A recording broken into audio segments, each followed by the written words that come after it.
बिस्मिल्लाहिर्रहमानिर्रहीम। अस्सलाम वालेकुम। मैं हूं जुनैद जाफर और आप देख रहे हैं मेरे यूट्यूब चैनल। उम्मीद करता हूं आप सब खैर आफियत से होंगे। नाज़रीन, वीडियो स्टार्ट करने से पहले मेरी आपसे एक छोटी सी रिक्वेस्ट है कि जो मेरे चैनल पर नए हो मेरे चैनल को सब्सक्राइब कर लें और साथ वाले बेल आइकन को प्रेस कर लीजिएगा ताकि मेरी आने वाली हर नई वीडियो आप तक पहुंच सके। नाज़रीन, कानून सबके लिए बराबर है और पाकिस्तान में सबसे बड़ा झूठ है।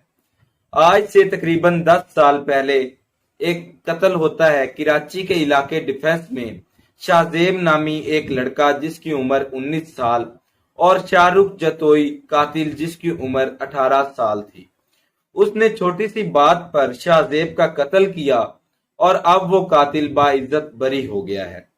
नाज़रीन, वैसे तो हमारे मुल्क पाकिस्तान में आए रोज ऐसे वाकयात होते रहते हैं, लेकिन इस केस में मुझे वीडियो बनाने की जरूरत क्यों पड़ी ये मैं आपको आगे चलकर बताता हूं। तो नाज़रीन, पहले मैं इस केस की कहानी आपको मुख्तसर बताऊंगा, फिर इस पर तबसरा करेंगे ताकि आप पूरी बात समझ सके। नाज़रीन, होता कुछ यूं है कि 24 दिसंबर 2012 को कराची में एक डीएसपी औरंगजेब की बेटी की शादी होती है और डीएसपी की दूसरी बेटी रात को घर आ रही थी।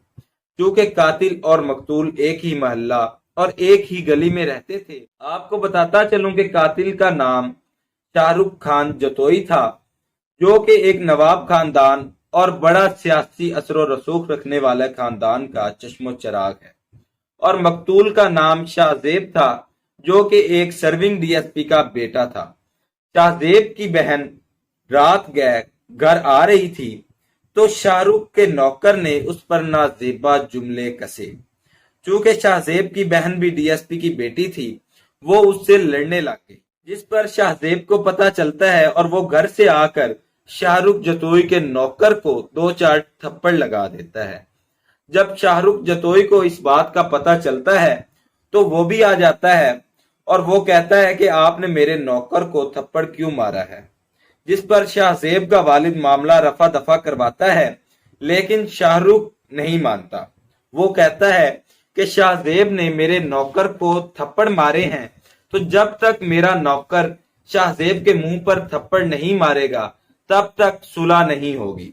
लेकिन शाहजेब का वालिद डीएसपी अपने बेटे को वहां से भेज देता है और खुद अपनी बीवी साथ मिलाकर शाहरुख जतोई के वालिद की तरफ माफी के लिए चला जाता है।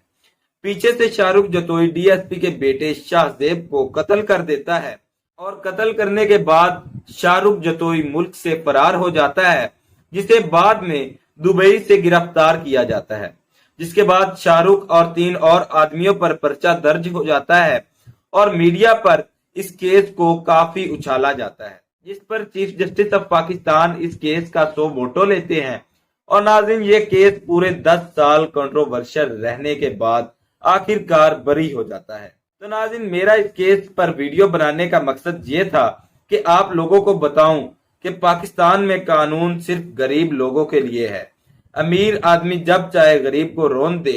इस केस में भी 2 क्लासेस के दरमियान झगड़ा था, अमीर और गरीब। यानी शाहरुख जतोई एक नवाब और अमीर खानदान का लड़का था, जबकि शाहजेब मकतूल एक डीएसपी का बेटा था। नाज़रीन, वैसे तो डीएसपी एक बहुत बड़ी सीट होती है और एक आम आदमी डीएसपी के नाम से थर थर कांपने लग जाता है और उसके लिए तो एक बहुत बड़ी बला है। लेकिन नवाब खानदान के सामने डीएसपी की क्या हैसियत थी, ये इस केस में आपके सामने आ ही गई है। फिर भी मीडिया के प्रेशर और उस वक्त के चीफ जस्टिस के नोटिस लेने पर डीएसपी की सुनवाई हुई और शाहरुख जतोई समेत 2 मुल्जमान को सजाए मौत और 2 को उम्र कैद की सजा सुनाई गई। लेकिन बाद में आप देखें कि पाकिस्तान में कैसे ताकतवर आदमी अपनी ताकत का इस्तेमाल करते हुए कानून का ही सहारा लेकर कितनी आसानी से सजा से बच जाता है और हमारा निजाम इंसाफ ही मुजरिम का सहूलतकार बन जाता है और खुद कानून ही मुजरिम को सजा से बचा लेता है। तो नाज़रीन, ये केस तकरीबन 10 साल चलता रहा। कभी लोअर कोर्ट, कभी हाई कोर्ट, तो कभी सुप्रीम कोर्ट में इस कत्ल की समाअत हुई और यूं मुल्जमान ने पूरे निजाम इंसाफ को तिगनी का नाच नचाया। और ये भी देखने में आया कि यही अदालतें कभी मुल्जमान के खिलाफ फैसला देती और कभी हक में, और जेल में भी मुल्जिम को 1 क्लास दी गई اور کئی دفعہ ملزم بیماری کا بہانہ بنا کر ہسپتال میں رہا، یعنی پیسے اور طاقت کے بلبوتے پر ملزم جیل میں بھی آرام دہ زندگی گزارتا رہا، اور ایک انسان کو قتل کر کے بھی اسے کوئی شرمندگی نہ ہوئی، بلکہ عدالت سے جب جب نکلتا تھا وکٹری کا نشان بناتا تھا اور قانون کا مذاق اڑاتا تھا، اور آخر کار وکلا نے ایسے قانونی داؤ پیچ نکالے کہ عدالتوں کو بھی یہ کیس بری کرنا پڑا، اور یوں 18 اکتوبر 2022 کو سپریم کورٹ نے تمام ملزمان کو بری کر دیا۔ مدعی مقدمہ نے ملزمان کی طاقت اور اپروچ کو دیکھتے ہوئے راضی نامہ دے دیا تھا، اس لیے تمام ملزمان بری ہو گئے۔ لیکن سوال یہ پیدا ہوتا ہے کہ ایک ملزم کسی کی عزت اچھالتا ہے اور قتل بھی کرتا ہے تو کیا اس میں ریاست کی کوئی ذمہ داری نہیں ہے؟ مدعی مقدمہ کی تو کوئی مجبوری ہو سکتی ہے اور وہ ملزمان کا مقابلہ نہیں کر سکتا، لیکن جو مجرم بھی کوئی جرم کرتا ہے وہ سب سے پہلے ریاست کا مجرم ہوتا ہے، ریاست کا قانون توڑتا ہے، یعنی پہلے وہ ریاست کا مجرم ہوتا ہے، بعد میں کسی فرد یا خاندان کا مجرم ہوتا ہے۔ اس لیے مجرم شاہ رخ جتوئی نہ صرف ایک خاندان کا مجرم ہے بلکہ پاکستان کا بھی مجرم ہے، جس نے چھوٹی سی بات پر قتل کر کے علاقے میں دہشت پھیلائی۔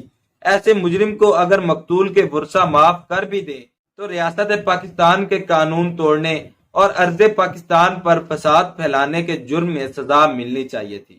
لیکن ارسطو نے صحیح فرمایا کہ قانون ایک مکڑی کا جالا ہے جس میں چھوٹے موٹے کیڑے تو پھنس جاتے ہیں لیکن بڑے اسے چیر پھاڑ کر آگے نکل جاتے ہیں۔ آج کے لیے اتنا ہی، امید کرتا ہوں میری ویڈیو آپ کو اچھی لگی ہوگی۔ اگر میری ویڈیو آپ کو اچھی لگی ہے تو میری ویڈیو کو لائک اور میرے چینل کو سبسکرائب کر دیجئے گا۔ اپنا بہت سارا خیال رکھیے گا اور اپنے اس بھائی کا بھی۔ اللہ حافظ۔